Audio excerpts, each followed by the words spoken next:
just to give you the game plan briefly, what we're hoping is that this panel will give rise to a certain amount of discussion between ourselves and with members of the audience. We hope that will happen, but we shall simply see how it plays out. Both of us, however, will be starting with a preamble, which I hope won't be so inordinately long that there's no time left for discussion. Sally will be presenting a reading of Coriolanus, both the play and the character from her psychoanalytic point of view. What I'll be doing is trying to set the scene for her by saying a few words about the Oedipus complex in general, or to be a bit more specific, the Oedipus complex in its normal or normative guise, as Freud would have thought, before anything comes unstuck in it. And I think that we need to remember that for Freud, the Oedipus complex is not in itself pathological, not at all. On the contrary, it's normal and universal phenomenon in human development. Where it becomes pathological is through a certain level of intensity or through certain failures of Oedipal resolution, in which case it produces adult neurosis. So that was Freud's take on the Oedipus complex. But before going into more detail about it here, let me just say that the heyday of the Oedipus complex as a template for interpreting Shakespeare or anything else has definitely passed. Is not a go-to resource at the moment, partly because its once very startling claims have become so familiarized that they no longer shock or surprise anybody. And partly because the Oedipus complex and Freud more broadly has been subjected to decades of sustained critique, starting with Freud's claim that the Oedipus complex is universal, which is now widely disputed. However, that said, both Freud and the concept of the Oedipus complex, I think, are so deeply embedded in our culture that it's still almost impossible for us not to see it, or not to see Oedipal patterns in things we read, or even in ourselves and in the people we interact with. If one's thinking of Coriolanus, one of the citizens says about Coriolanus, he did it to please his mother. Now, that's just an instant Freudian trigger. Everyone's practically going to recognize it. And there are many other instances of that kind in Shakespeare. So we could talk about the waning of the Oedipus complex in contemporary interpretation. If we talk about that, it's something Freud himself fully anticipated. So he would not be surprised at that development. But dismantling Freud, disentangling Freud from Shakespeare is a whole other story. They're so deeply intertwined with each other. That is partly because Shakespeare's Hamlet, was so fundamental to Freud's conception of the Oedipus complex, and throughout Freud's career, he kept returning to Shakespeare and writing about him. And this is not just a matter of what we might call applied psychoanalysis, but it was really that Shakespeare was given a foundational role in the evolution of psychoanalytic theory. So it's a very deep interaction between Freud and Shakespeare, and it gives rise to a saying, which is that if Shakespeare seems so Freudian, it's because Freud is so Shakespearean. And that's the premise that we're going to be working on today. And that intertwining of Shakespeare and Freud remains part of our legacy. But for Sally and I today, the question really is whether anything interesting, productive can be gleaned from that legacy when we return to Coriolanus. So you'll be hearing about that. Now, I've spoken about the familiarity of the Oedipus complex, and I presume that applies to many, if not all, members of this audience.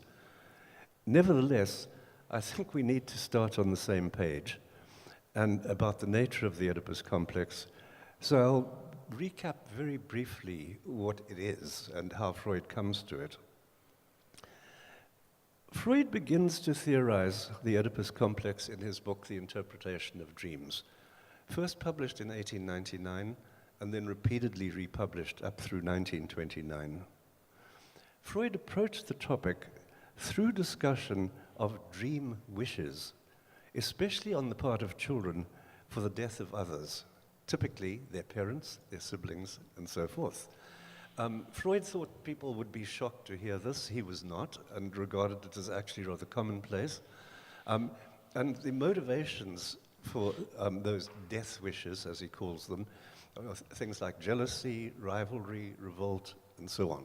So there's this general area of wish fulfillment, dreams, death wishes on behalf of others. And it's in that setting that Freud arrives at the Oedipus complex as perhaps a special case of that kind of death wishing. And let me just quote something that he says in The Interpretation of Dreams. He writes, "Being in love with one parent and hating the other are among the essential constituents of the stock of psychical impulses which is formed at that time and which is of such importance in determining the symptoms of later neurosis." When he says at that time, of course he's talking about infancy and childhood. So that's where these impulses arise. And he then goes on to articulate the Oedipus complex. I think it's important to note in the quote that I gave you that he is emphasizing childhood and infancy, and it's a feature of Freud's thinking to give special attention to infancy as a lifelong determinant of adult behavior, adult neurosis, and so on. So that when Ernest Jones, his disciple, in 1954 published a book called Hamlet and Oedipus, the main chapter in the book was headed Tragedy and the Mind of the Infant. So it's the infant mind of Hamlet that's in operation through that play. He then goes on from just talking about this death wishing in general to talking specifically about the Oedipal situation, and this is what he writes. "This discovery," meaning of these childhood passions, if you will, "is confirmed by the legend that has come down to us from classical antiquity, a legend whose profound and universal power to move can only be understood if the hypothesis I have put forward in regard to the psychology of children has an equally universal validity. What I have in mind is the legend of King Oedipus and Sophocles' drama, which bears his name." So, of course, Sophocles is the template for the Oedipus complex. Freud then does a sort of plot summary of the play and then goes on to say, "The action of the play consists in nothing other than the process of revealing, with cunning delays and ever-mounting excitement, a process that can be likened to the work of psychoanalysis." Now, it's interesting that he's piggybacking psychoanalytic method on the play, as well as the Oedipus complex itself. "Oedipus himself is the murderer of Laius, but further, that he is the son of the murdered man and of Jocasta, namely his mother." So there is the kernel of the Oedipus complex, this triangular formation, two parents, child, and I suppose we would now have to say heterosexual parents, which is not marked in Freud. Excuse me. And because he's taking Sophocles as his prototype, and also because of a certain general disposition, the child in this Oedipal scenario is typically a male child, or perhaps by default a male child. And in the early days, some analysts tried to posit what they called an Electra complex as a kind of symmetrical inversion of the Oedipus complex. And this would be a complex in which the girl hates her mother and loves her father. But that idea of a kind of symmetrical inversion has, I think, generally been rejected now. And, excuse me, part of the reason for that is that people now tend to think that girls too pass through the Oedipus complex, but that their relation to it is not symmetrical with the relationship, the boy's relationship to the Oedipus complex. And that gets us into more complicated and murky territory. But since we have a definitively male protagonist in the play, I think I'll just walk by that for now. Anyway, for Freud, these Oedipal passions rage in infancy. Then they tend to recede, either by repression or by diminution, and in the next phase of childhood, which Freud calls the period of latency, that is to say, sexual latency, adult latency, they become somewhat dormant, only to revive again in adolescence strongly. Now, for Freud, in normal or healthy psychological development, the Oedipal crisis will be resolved when the son gradually takes the place of the father, assuming his powers, assuming his status, assuming his position, and when the boy substitutes his wife for his mother as an erotic object. There you have the Oedipal resolution, which can succeed or which may not succeed. Now, my final question is going to be, how does Hamlet come into this picture? And I'm going to just read a few more quotes.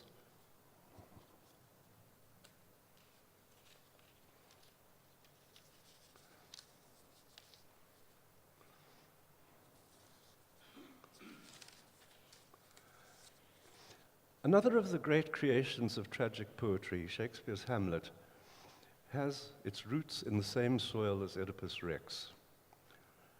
The play is built up on Hamlet's hesitations over fulfilling the task of revenge that is assigned to him.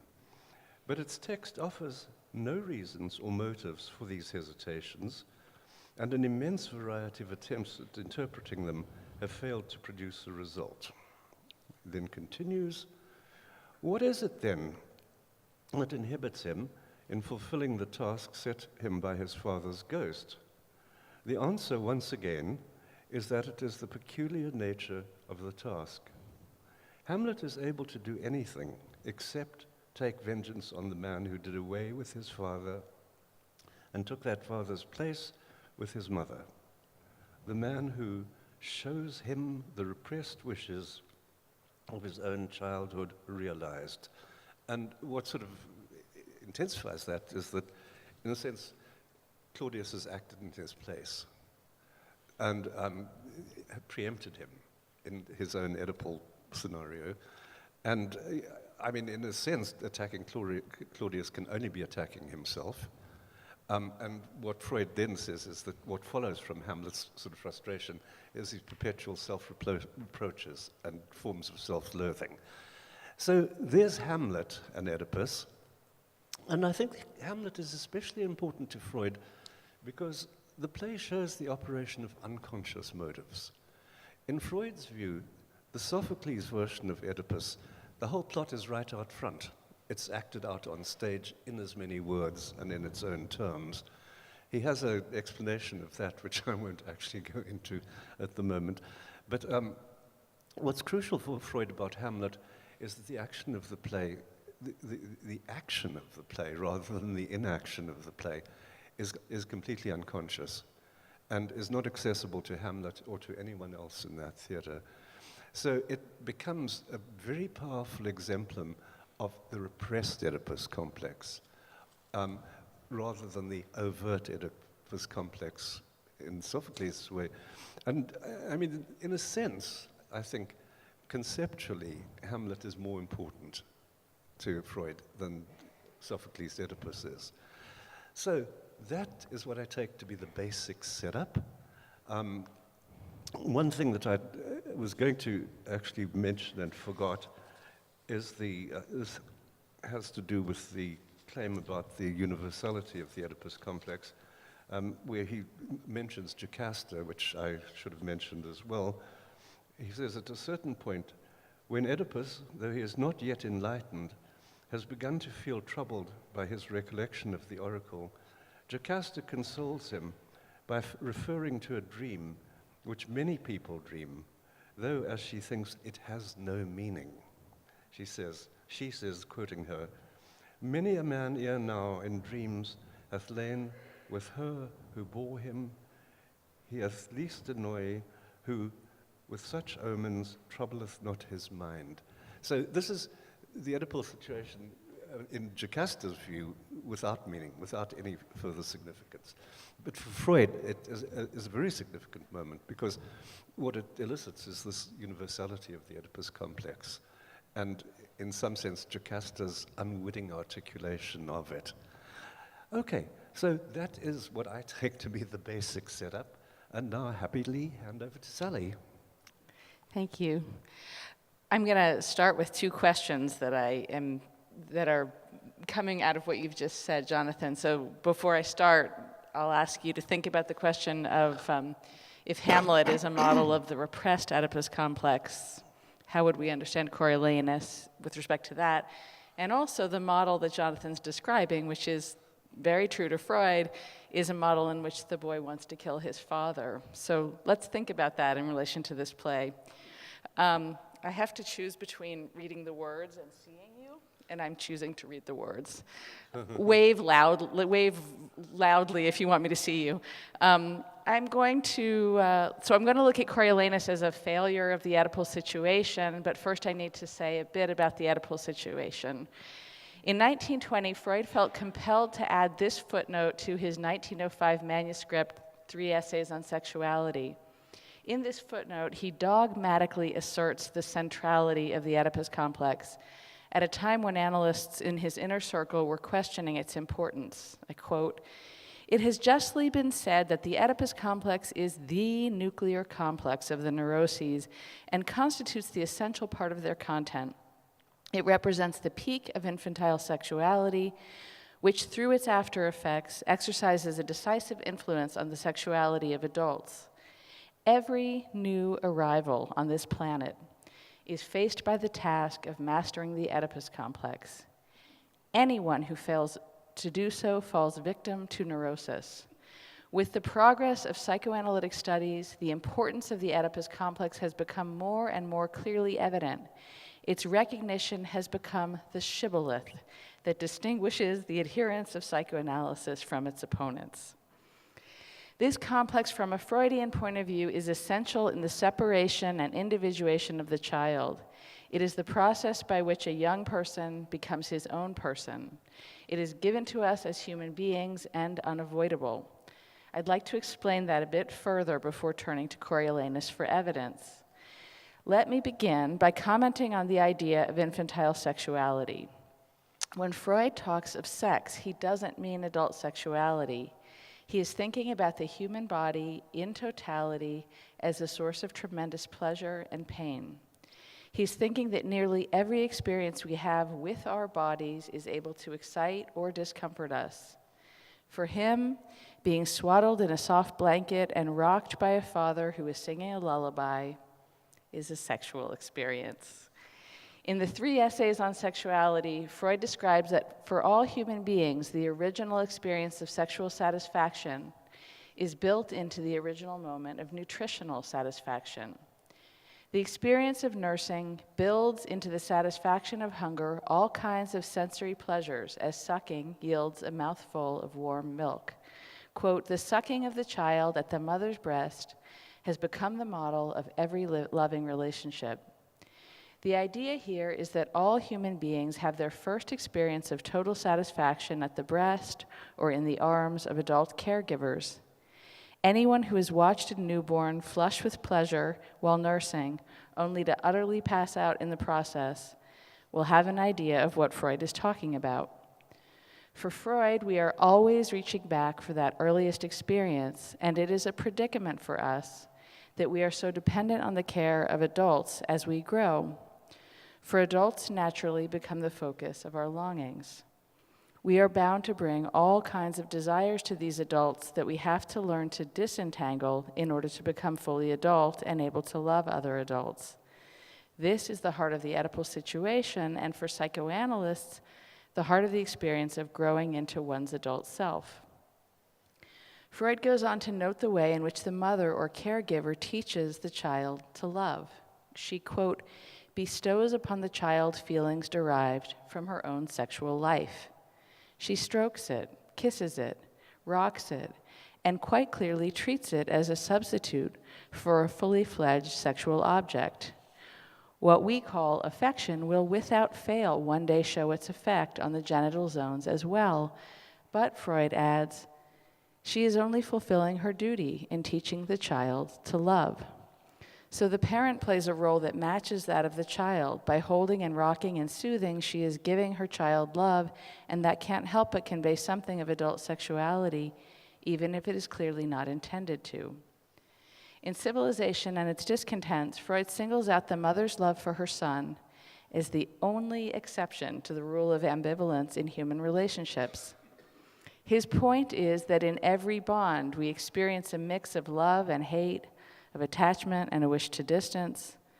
Freud's privileging of the mother-son bond may reflect cultural and gender-normative influences as well as autobiographical ones. But we could say that for many parents, there is an absence of ambivalence at times in relation to their children. Consider the father who had to drop out of sports in high school due to a back injury, who is extra invested in his son's basketball career, seeing the son as the extension of his own hopes. Or the mother who quit medical school when she found out she was pregnant, who now leans heavily on her daughter, urging her to excel in pre-med classes.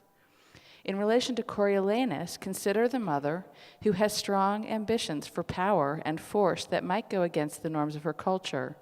We can understand how she would press into her son to realize these ambitions that feel thwarted to her in her own life. Parents such as these are not succeeding in seeing their children as separate. They are holding on to them as a source of their own gratifications. They are pushing away negative feelings and denying their children's autonomy. In psychoanalytic parlance, we call this using the child as a narcissistic extension. The story of Shakespeare's Coriolanus illustrates many themes of the Oedipal situation and can serve as a kind of case study of Oedipus gone awry. In looking at Coriolanus' family dynamics, his mother's relationship to him, and aspects of his character as it is presented in the play, I hope to show the way that Coriolanus was unable to separate from his mother and to fully become his own man. Coriolanus has no father, and there is no reference even to the absence of a father beyond Menenius's wish or claim to be serving that role. This already puts Coriolanus in a difficult spot. One of the ways that children work through Oedipal dynamics has to do with the very triangularity of them. Typically, a son is very attached to and hungry for his mother's love, wanting her all to himself, but he also admires and fears and hates his dad. If he's lucky, his dad will remain present in the context of his son's feelings and help him to understand the limits. Mommy sleeps in my bed, and you have to stay in your bed. The son can gain from identifying with his dad in the process of relinquishing his total demand for his mother. For Coriolanus, however, there is no third person to help him navigate a separation, and we can see that he has not succeeded in separating himself from his mother. Then there is the person of Coriolanus' mother to consider, and she is a piece of work.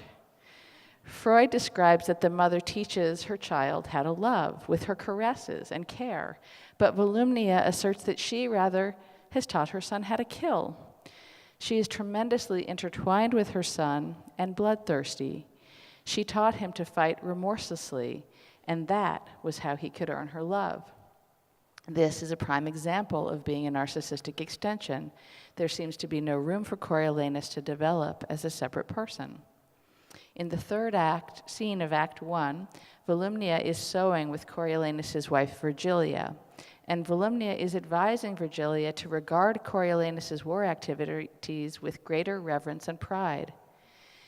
As if taking a page from a Freudian playbook, she says, "If my son were my husband, I should freelier rejoice in that absence wherein he won honor than in the embracements of his bed where he would most show love.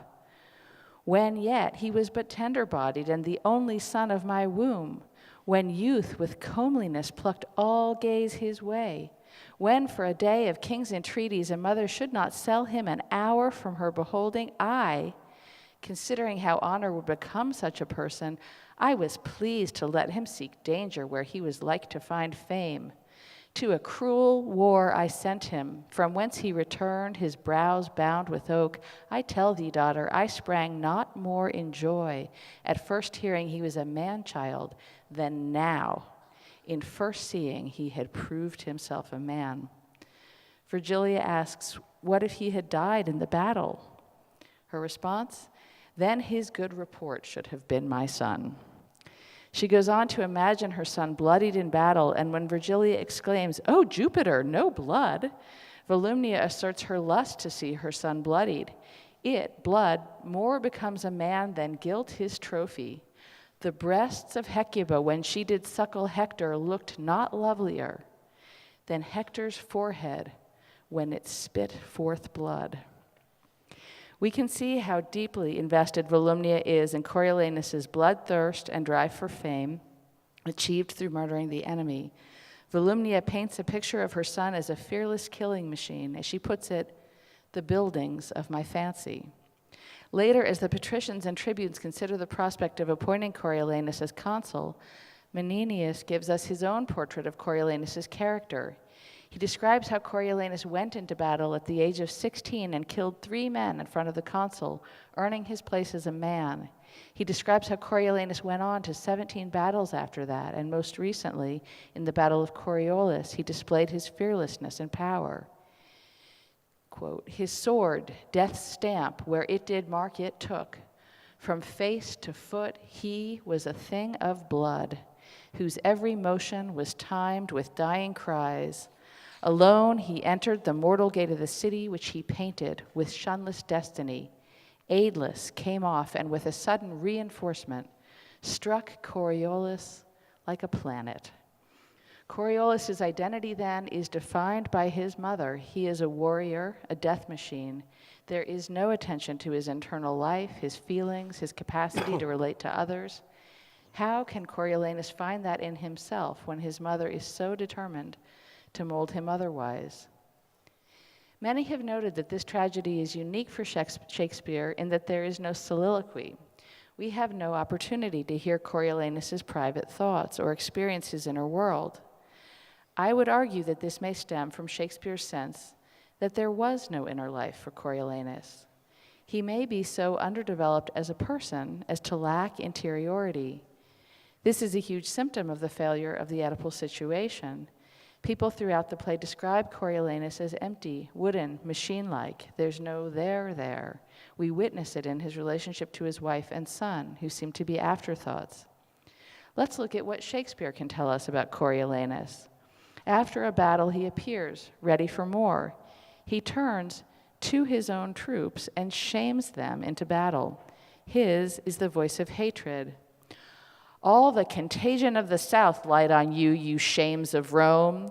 You heard of boils and plagues, plaster you o'er, that you may be abhorred farther than seen, and one infect another against the wind a mile. You souls of geese that bear the shapes of men, how have you run from slaves that apes would beat? Pluto and hell, all hurt behind, backs red and faces pale with flight and ached fear, mend and charge home, or by the fires of heaven I'll leave the foe and make my wars on you. And he rushes into the gates of Volsces alone, leaving his soldiers to assume his inevitable demise. When he returns bloodied, he is ready for more. Cominius wishes he could have a gentle bath, but Marcius, a.k.a. Coriolanus, is determined to go after Aufidius, his mortal enemy. Battle defines him. To his fellow soldiers and to the plebeians in the Roman government, Coriolanus is derisive, shaming, and hateful. His hatred of them seems to focus on their weakness, and we can see this as a projection of his own worst feelings. It seems especially significant that he calls them fragments, as we might wonder how whole a person Coriolanus is. As the play continues, a subtle battle between Coriolanus and Volumnia takes shape. Volumnia's ambition for him to be made consul drives her to urge Coriolanus to be gentle, the opposite of who she raised him to be, to gain this prize. Coriolanus asserts a wish to be honest, to speak his mind with integrity. He refuses even to stay in the room while his achievements are recounted. And as he refuses to bow to the convention of showing off his wounds of battle, Volumnia coerces Coriolanus to follow her directions. And we can hear a hatred that is intertwined with this kind of narcissistic love. Coriolanus will only be her narcissistic extension if he hews to her demands. Any attempt at differentiation will inspire her disgust. Although Coriolanus does bend to his mother's will, he cannot resist the temptations to mock and deride the citizens whose votes he needs. He alienates himself from everyone and is banished from Rome. In Coriolanus' rageful response, we hear him banish his banishers, a desperate attempt to reassert his power. Each time that Coriolanus tries to break from his mother, she overpowers him, and he relents. In this we see him trying to do what all children have to do, kill off their parents, so to speak, in order to be more self-defined. Volumnia manipulates and controls and overpowers him so that there is no way out. Coriolanus is left with a surplus of rage and murderous aggression that gets directed toward everyone else. His most primal trigger for his rage is evidence of weakness or fear in others, feelings he must privately experience in each encounter with his mother. Here, we see Coriolanus' repetition compulsion. It is his mother's power over him that Coriolanus must most want to kill. And perhaps that's what ultimately drives him to join his enemies and make it his goal to destroy his motherland, Rome. I would like to focus on this last attempt at separation for Coriolanus, a total one at that, in which we see the Oedipal struggle play out. After being banished from Rome because he failed to follow his promise to his mother to suck up to the plebeians and win them over, Coriolanus joins Aufidius and the Volscians to take up arms against Rome. Coriolanus appears utterly empty-hearted. He marches into battle against his motherland, the place where his mother and wife and son are living, determined to burn the city to the ground. We could posit that this is not really a lack of feeling, but rather an embodiment of his rage at his mother herself. In any case, every Roman who might hold sway over him tries to reach him, and each finds him empty and mechanical, devoid of feeling. As Menenius sums him up, this Marcius is grown from man to dragon.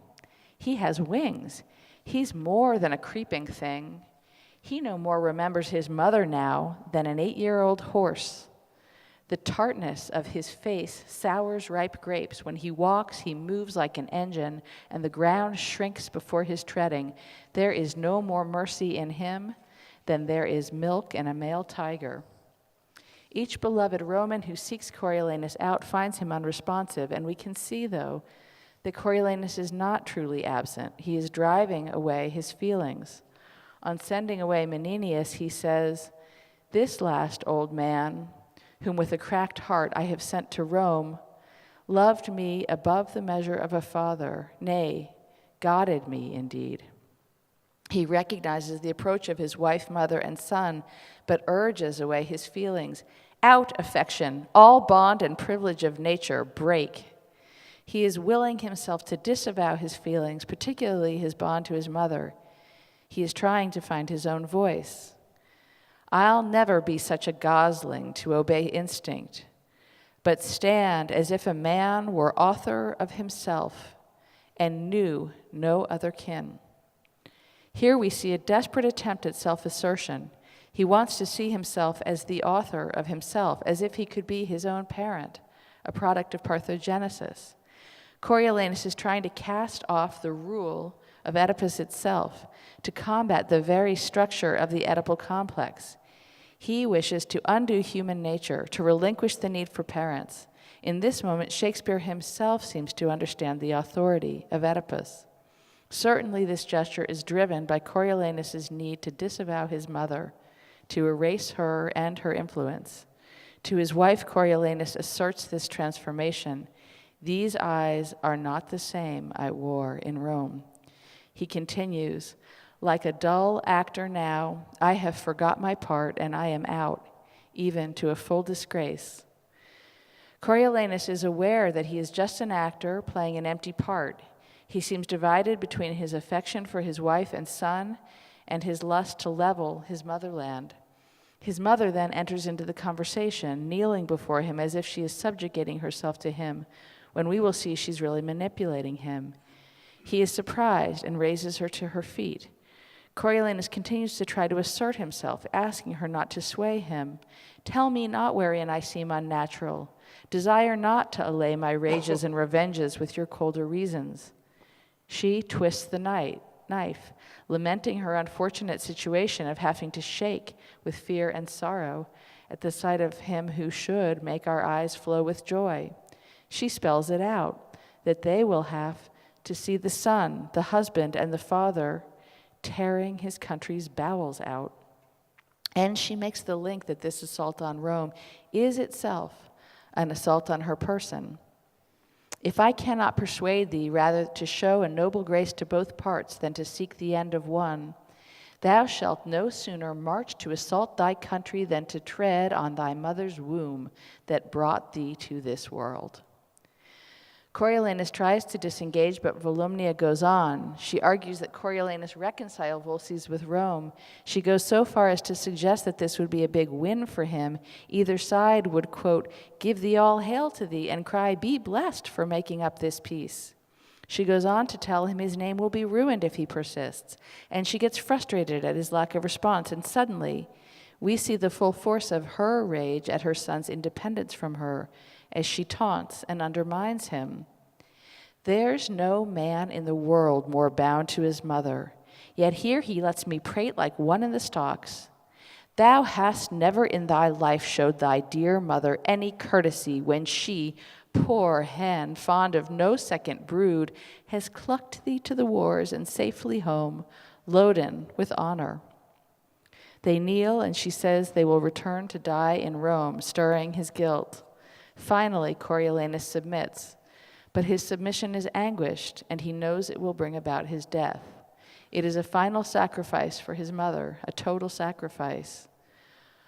"O mother, mother, what have you done? Behold, the heavens do ope, the gods look down, and this unnatural scene they laugh at. Oh, my mother, mother, oh, you have won a happy victory to Rome, but for your son, believe it, oh, believe it, most dangerously you have with him prevailed, if not most mortal to him." Coriolanus' end is indeed tragic. He returns with Aufidius, who humiliates him, calling him a boy of tears. Coriolanus is dogged by being called a boy and lashes out with all the hate we've come to expect from him. Then he is killed by a crowd of Volscians, never having been able to establish his standing as a man.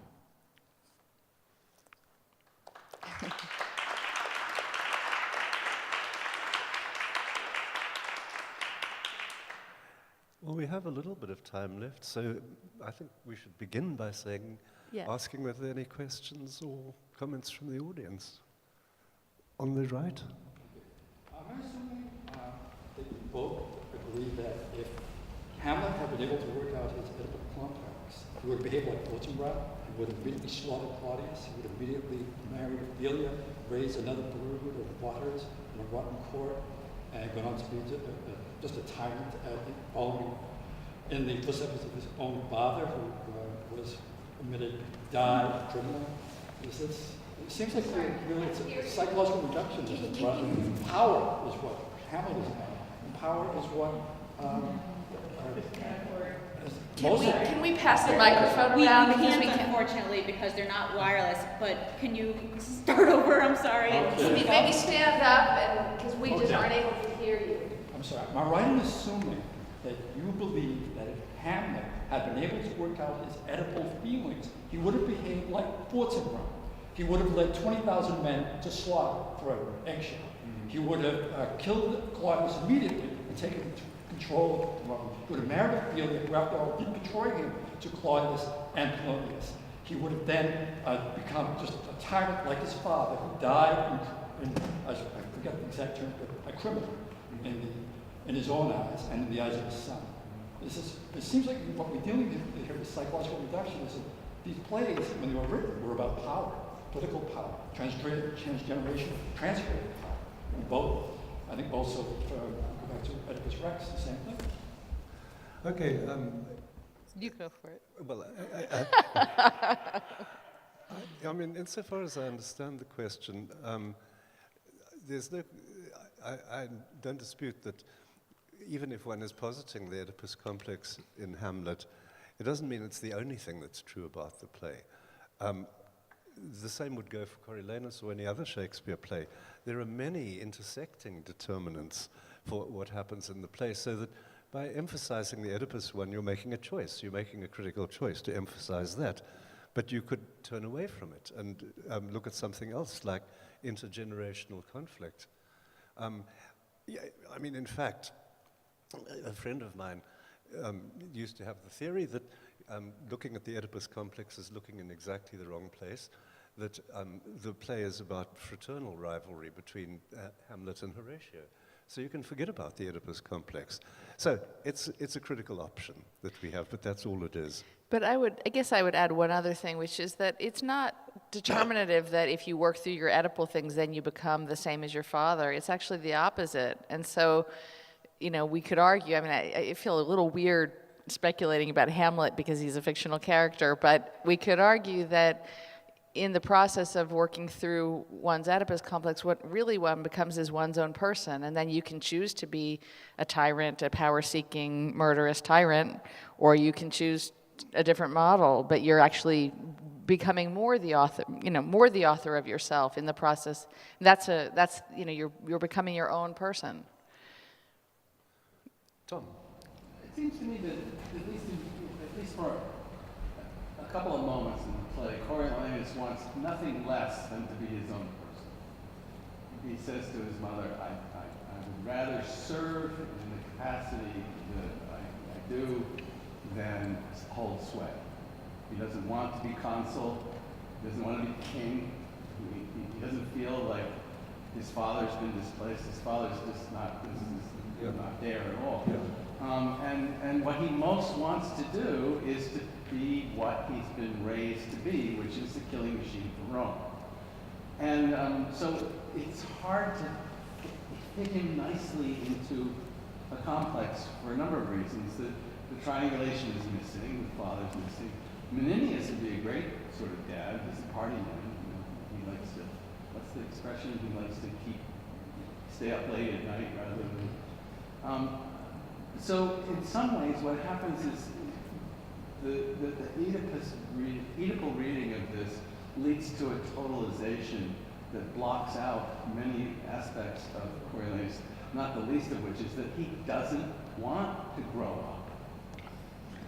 But you've just said that he wants to be his own person, but he doesn't want to grow up. I mean, he wants least is to be his own person. He wants to be Rome's person. He wants to be the servant to the people. He wants to serve the people the way he's been brought up to serve them. He doesn't want to be consul. He doesn't want power. It doesn't. So I mean, I consider. Well, I think you are pointing to something that I was hoping we were going to get to, which is this isn't you can't map Coriolanus onto Hamlet because it's not triangular in that way. And I think the Oedipal dynamics of this are about a mother who won't let her claws out of her child. And I actually think I don't know, I would be really interested in seeing the play Volumnia. I think she's a much more interesting character than Coriolanus. And it would have been an interesting play that would have interesting parallels to King Lear, who I think has a similar kind of parenting pathology, at least in his later life. But it's not a triangular Oedipus, and he's not wanting to kill off his father. His father doesn't exist. And he wants to fulfill the role that he was brought up with. Just the killing machine for Rome. And then she asks him to be something else. Uh-huh.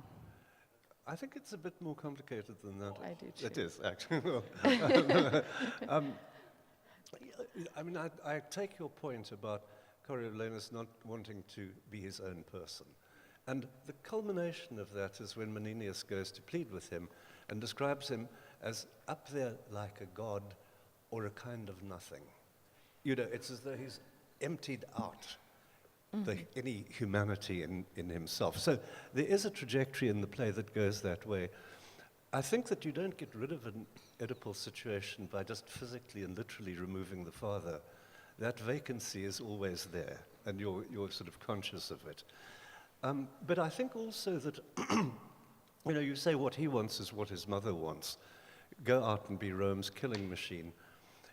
In a way, that's true, but it's also, I think, contradictory, because one of the things that Coriolanus accomplishes by going out and being the hyper-masculine superhero is that he moves into a zone in which Volumnia is absent and into which he can never penetrate.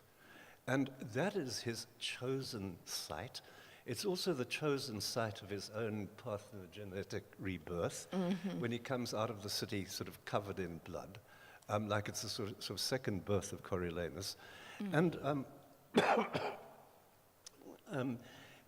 it's as though his relationship to his mother is one of sort of independence and acceptance and so on and so forth, but it seems to me equally fugitive. And it's in that all-male space that Coriolanus has whatever sort of sexuality or passionate life he can have. He addresses his wife as my gracious silence, which tells you about the content of that relationship. She's a pure cipher. So, I mean, she's not doing her Oedipal resolution thing for him at all. Whereas the real bond is with Aufidius, his opponent. And Aufidius, in fact, has quite a graphic fantasy of a sort of homoerotic struggle or wrestling with Coriolanus. So, it's as though the choice of war is also a choice of being in a different space from Rome and being quite removed from his mother's presence. And it may be a way to try to get to a paternal, that is trying to reach that void, the paternal void for him. In a way, isn't he more like Apollo and separation and individuation?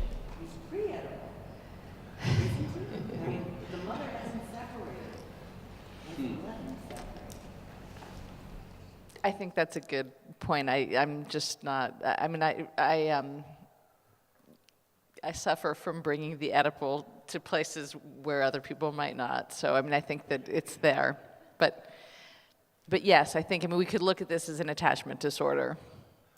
But if there's a pre-Oedipal relation between Coriolanus and Volumnia, it's one they both repudiate as violently as they possibly can. Right.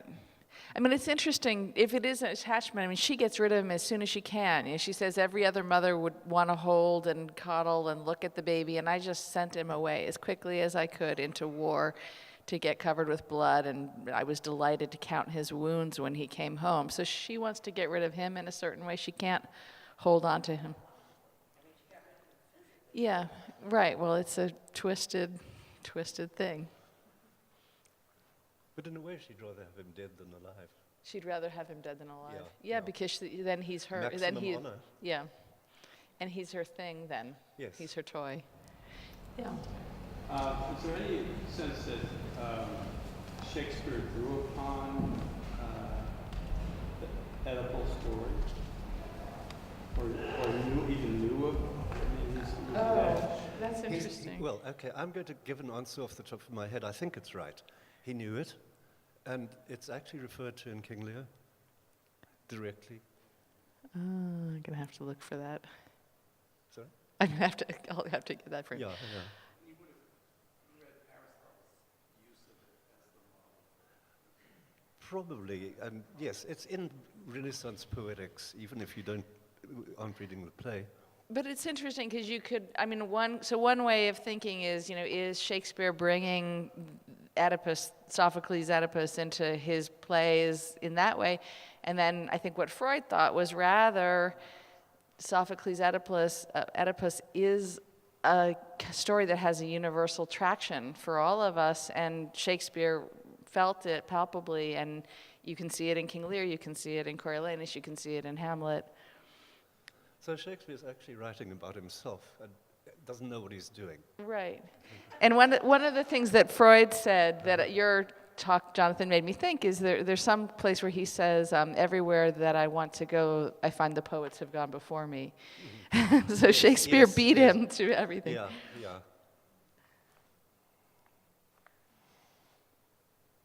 Yes.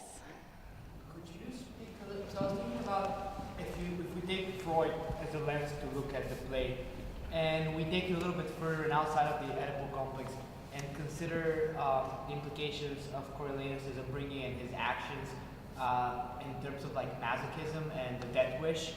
And I was curious if that might be, if that would be an extension of reading it through the Oedipal complex, or that would be a substitute reading that essentially renders the play very deterministic in the sense, because he's like almost meant to return to the mother, and that's the only way to sort of actualize his death wish ultimately, or something like that. I don't know. He's almost what? Because of the mother? So like the idea that essentially he is raised in a way that determines his life. Yeah. So that the only way to be liberated from the pressures that torture him and that bloodlust is through a death wish, like to the actualization of the death wish achieved by this encounter with the mother, rather than another type of dying and battle or something like that.